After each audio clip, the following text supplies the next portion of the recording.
March 12, 2007. Karl Hoerig was preparing to leave. His car was packed, and after months of turmoil at home, he had finally found a new place to live. He was ready to move on. But just as he was about to walk out the door, everything changed. Gunshots rang out, followed by silence. This is the story of Karl Hoerig, an Air Force pilot whose life ended not in battle, but in his own home. The truth behind it all is filled with shocking twists. Karl Hoerig was born on Christmas Eve in 1963 in the quiet town of Newton Falls, Ohio. As one of three brothers, he grew up in a structured household where discipline and service were highly valued. From an early age, Karl gravitated toward leadership and duty. He joined the Boy Scouts, laying the groundwork for a future built on responsibility, order, and commitment. After high school, Karl chose a life of service and enlisted in the military. His trajectory was impressive, first as a military police sergeant, then as a chief warrant officer. But Karl didn't stop there. He earned a degree in civil engineering and trained as a helicopter pilot, a rare combination of technical skill and hands-on capability. Eventually, he transitioned into aviation full-time, flying transport aircraft for the Air National Guard and completing over 200 combat missions in Iraq and Afghanistan. To his peers, Karl was brave, dependable, and remarkably skilled. After retiring from active duty, he took a position as a commercial pilot for Southwest Airlines, but remained connected to military service through the reserves, with missions continuing in the Persian Gulf. His rank rose to major, and Karl Hoerig seemed unstoppable. However, his personal life was more complex. He met his first wife, Rhonda, at a military ball, and together they had two children, Brent and Ava. Karl loved his kids deeply, but often struggled to balance fatherhood with the demands of his career. Eventually, his marriage to Rhonda ended in divorce in 1998. Despite the separation, the two maintained a cordial relationship, united by their children and years of shared history. As Karl re-entered the dating world, he met several women, including Carla, whom he encountered during a trip to Peru. She followed him to Ohio, but their relationship faltered after 2 years. Carla wanted a family marriage, but Karl wasn't ready for more kids. When she returned to Peru, she left behind an emotional void that Karl regretted not filling. Then came Claudia. In April 2005, Karl met Claudia through an online dating platform.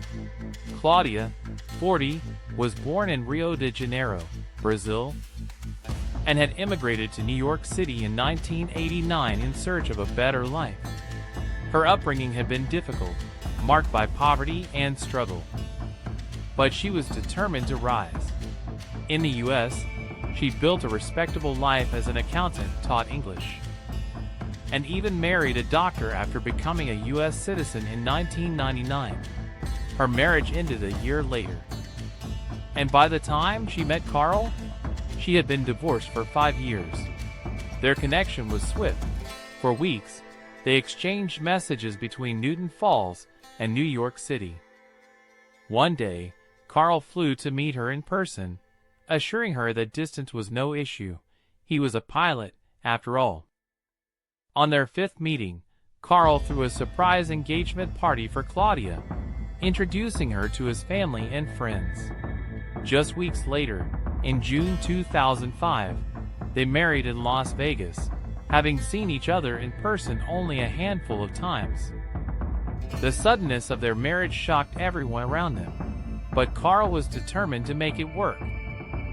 Claudia relocated to Newton Falls, settling into Karl's home. At first, everything seemed fine. Claudia appeared elegant and kind, and Karl seemed proud to have her by his side.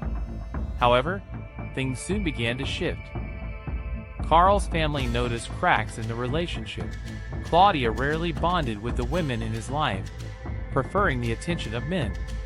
She found life in Newton Falls dull and isolating compared to New York.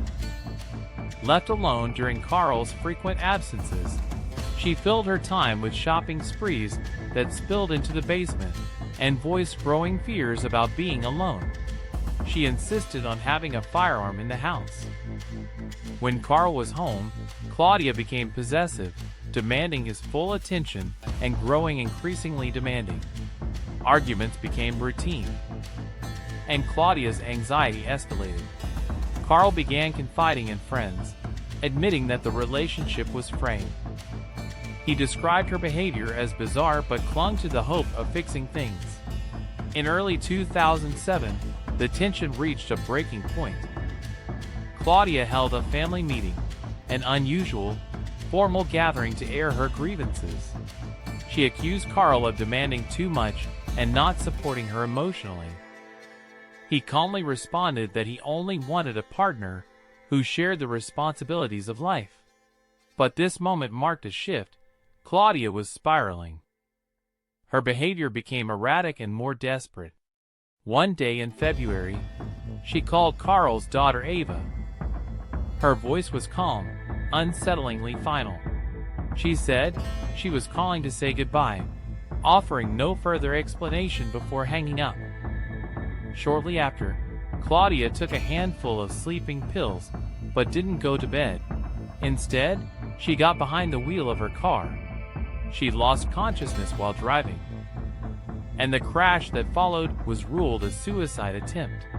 She survived, and Karl stood by her side during her psychiatric hospitalization. To friends, however, it seemed less like a cry for help and more like a manipulative tactic, a desperate bid to hold on to a crumbling marriage. But Karl had already made up his mind. In March, after months of emotional turmoil, he rented a small apartment nearby and began taking steps toward divorce. He wasn't planning to evict Claudia. He intended to leave their home and let her stay. His intentions were clear. He was done. On March 14, 2007, Karl failed to report to his job at the military base. For someone with his discipline, this was unheard of. No call, no explanation, nothing. His absence immediately triggered concern. Friends and coworkers called his phone repeatedly, but each call went to voicemail.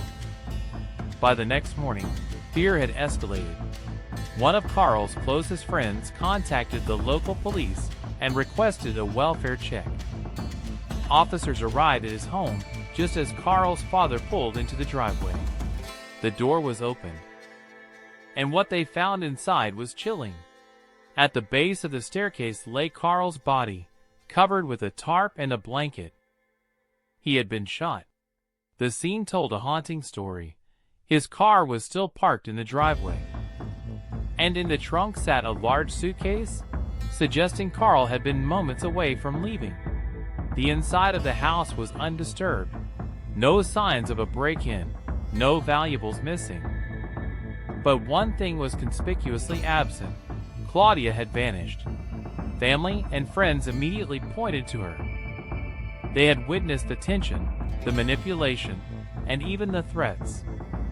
One colleague recalled Claudia saying, "If Karl ever tries to leave me, I'll kill him." Details began to unravel quickly. During a layover in North Carolina on March 10th, just days before his death, Karl had visited his ex-wife Rhonda. He opened up to her, sharing his sadness about the marriage and his decision to leave Claudia for good. It was a visit that now took on new meaning. The autopsy revealed that Karl had likely been killed on March 12th, 2 days before he missed work and 3 days before his body was found. He had been shot 3 times, twice in the back and once in the head. 2 of the bullets were fired from close range.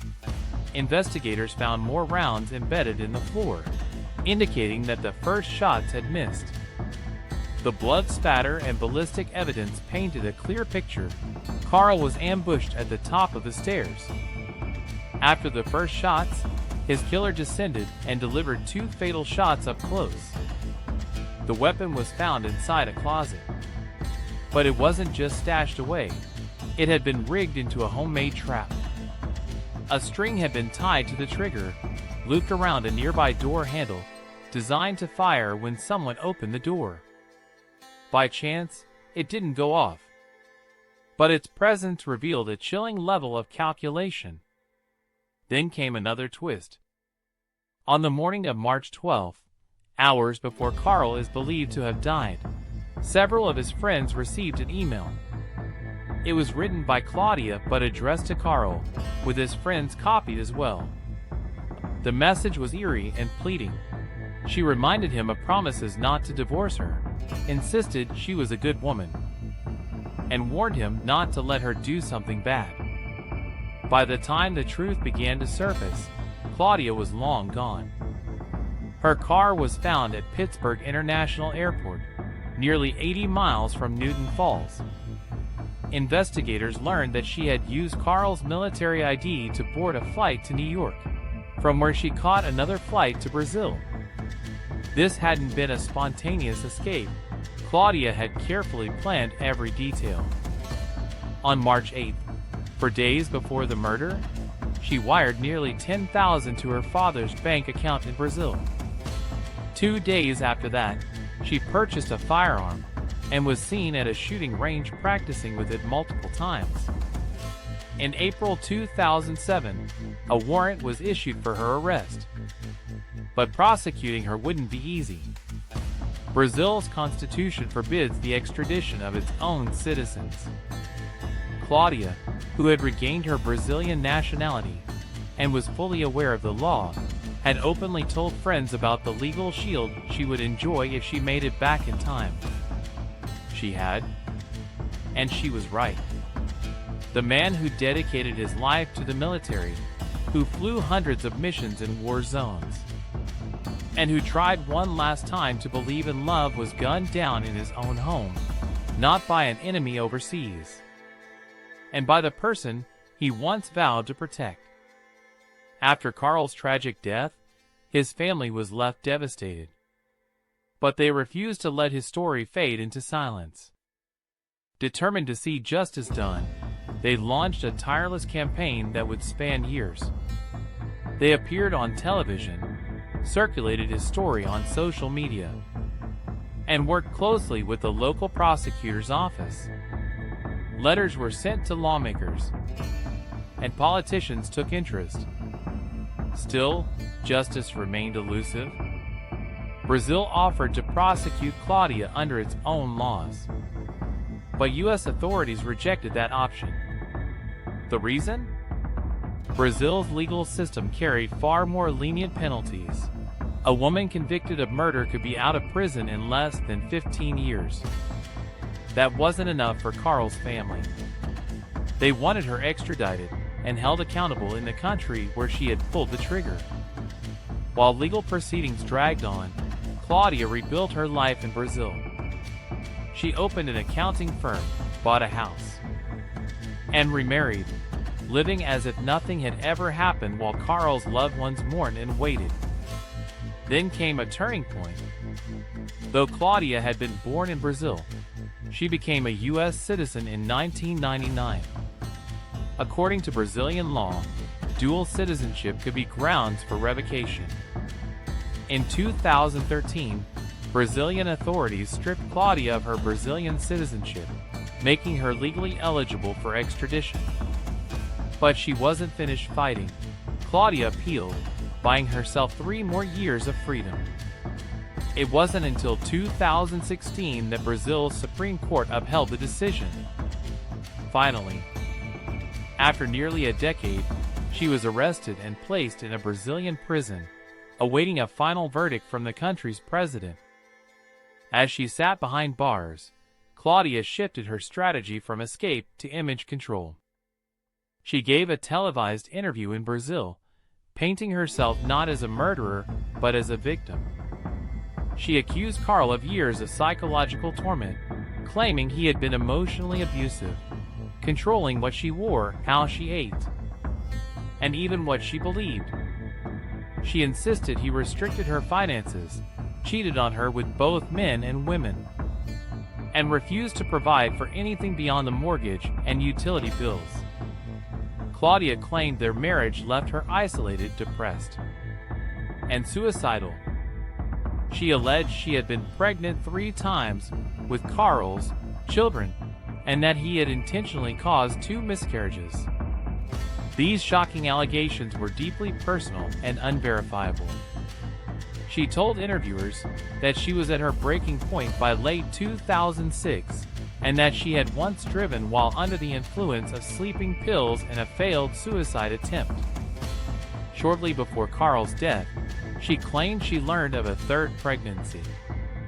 Desperate, she saw it as a final chance to rebuild their bond. But if that failed, she planned to end her life. She admitted to buying a gun, not to harm Karl, but to ensure her own death would be swift and certain.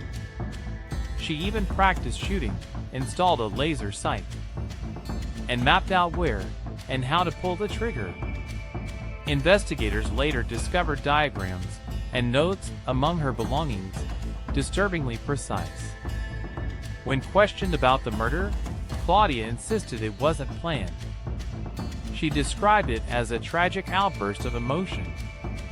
According to her account, on the morning of March 12, 2007, Karl was preparing to move out.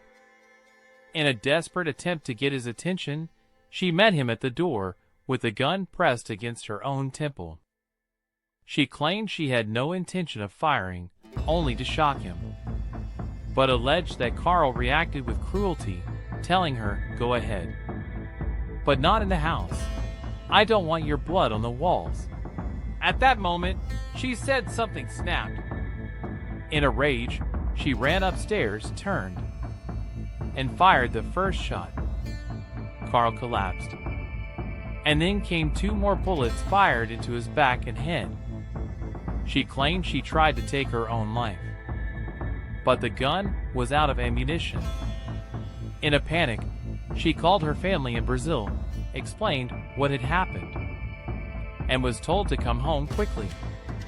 Before fleeing, Claudia took the time to cover Karl's body with a tarp and quilt, closed the blinds, packed, and then vanished across the hemisphere.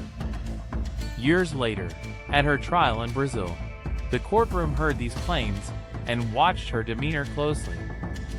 While recounting the murder, Claudia reportedly smiled and even joked. Her lack of remorse stunned Karl's family. Her defense rested entirely on the story of a toxic, abusive marriage. She claimed Karl's emotional cruelty left her with no choice: kill him or kill herself. Claudia asserted she had recordings proving Karl's abuse, but they were never presented.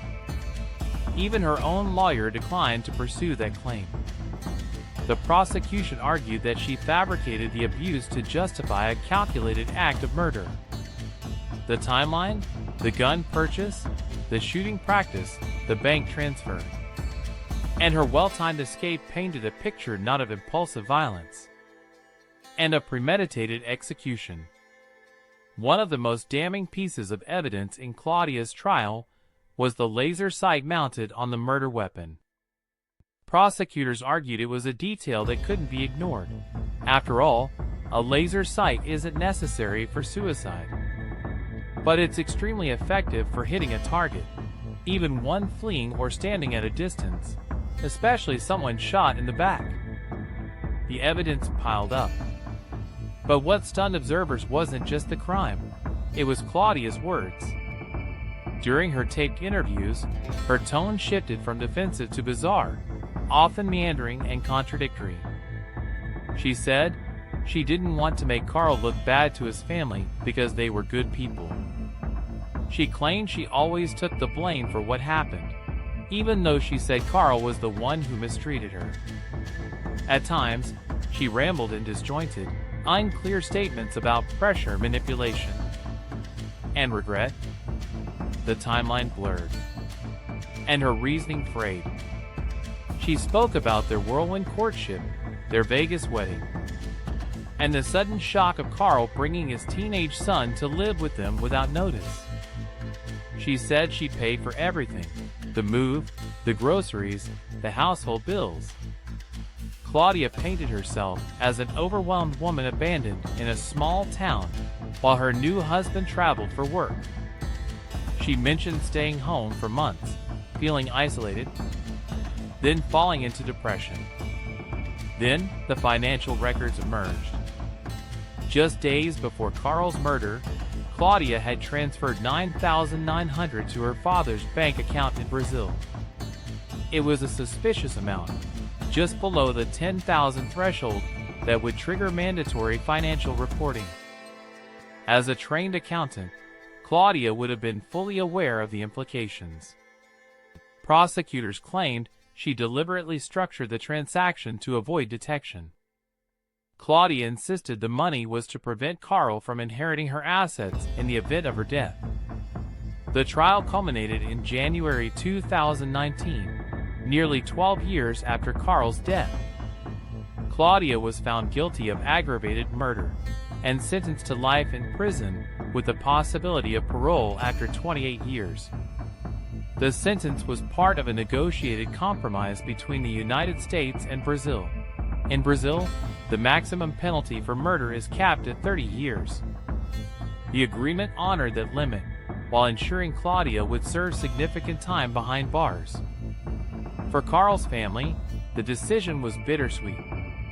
His father, Ed Hoerig, later said, "Claudia doesn't exist, not in my mind. She's still breathing. Karl isn't. Other than that, she doesn't exist." During a post-trial interview, Ed was asked what he believed Karl would say if he were alive to witness the outcome. Tears welled at his eyes, and his eldest son, Steve, reached out to comfort him. Choked with emotion, Ed whispered, "The only person who would have forgiven her would have been Karl." Karl Hoerig had flown over 200 combat missions across war zones in Iraq and Afghanistan. He had been a decorated pilot, a devoted father, and a man who tried, despite setbacks and heartbreak, to believe in love again. But he didn't die in combat. He died in the place he should have felt safest, his own home. This case serves as a haunting reminder that violence can come not from strangers, but from those who once stood closest to us. But that justice, but delayed, is still worth pursuing, no matter how far it must travel. Thank you for tuning in. Don't miss out. Subscribe now for more thrilling investigations.